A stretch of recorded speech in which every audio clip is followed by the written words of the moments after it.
اس پوری کائنات میں جو مخلص سچے اور حقیقی عزادار ہیں، جو مشن محمد و آل محمد سے مخلص ہیں، جو کسی فرد کی خوشی کے لیے نہیں بلکہ خوشنودی شہزادی کونین کے لیے عزاداری کرتے ہیں، حسین کی ماں انہیں اس کا بہترین اجر عطا فرمائے۔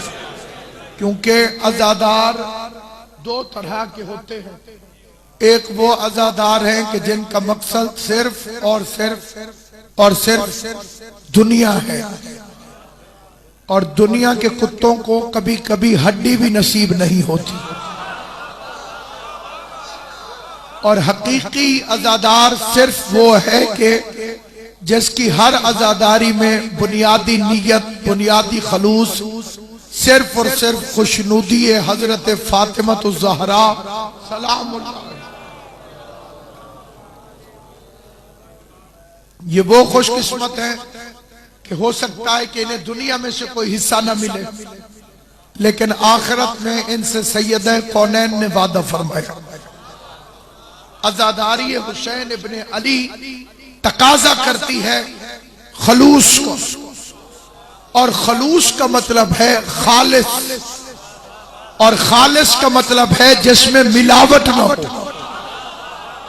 انسان کوئی بھی عمل کرے، اس کا پہلا اور آخری عقیدہ، نظریہ، اس کی فطرت، اس کی نیت صرف اور صرف یہ ہو کہ معصومہ کونین راضی ہوں گی کہ نہیں ہوں گی، مخدومہ کونین راضی ہوں گی کہ نہیں ہوں گی۔ جس نے مخدومہ کونین کی رضا کے لیے عزاداری کی، لوگ، میں مثال دے دوں تاکہ ہر بندے کو یہ بات سمجھ میں آ جائے، یہ جو ہاتھوں میں کڑی پہنی جاتی ہے، یہ بھی دو طرح کے لوگ پہنتے ہیں۔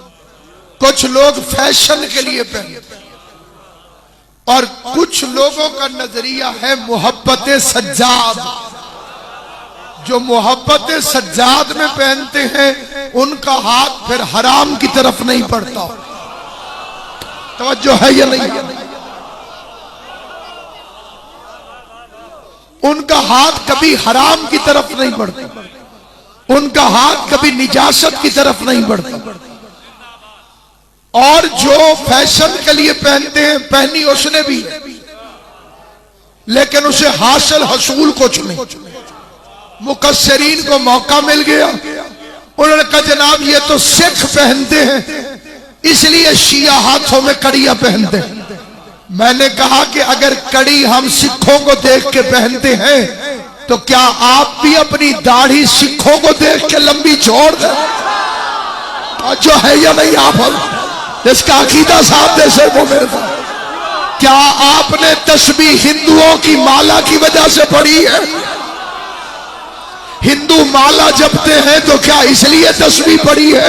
سامعین گرامی قدر، پوری کائنات آدم و عالم میں عزاداری حسین ابن علی اللہ کی وہ سب سے بڑی طاقت ہے، وہ سب سے بڑا مشن ہے جس میں ریاکار کا کوئی حصہ نہیں، صرف عزادار کا حصہ ہے۔